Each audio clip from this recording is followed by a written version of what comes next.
So I will create a brand new user field. This time I will create a user field, an expiration date user field. So user field, edit and create. I'm going to hit enter.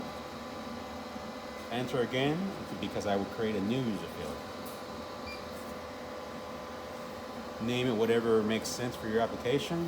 This time I will call it 30 days because I will set an offset of 30 days. First field, I will use my codes. The codes can be found in the manual.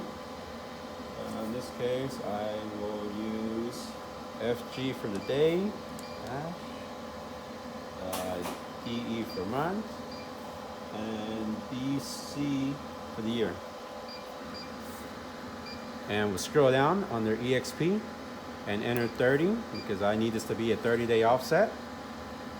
Now I'm going to hit enter to save it. Now to add it to a message, F3, and I'm going to scroll over to wherever I need it. F2 to open up my user field window, and I'm going to scroll through until I find it, 30 day. And here we are. To save it, I will tab over and select save and exit. And now my message field has been updated.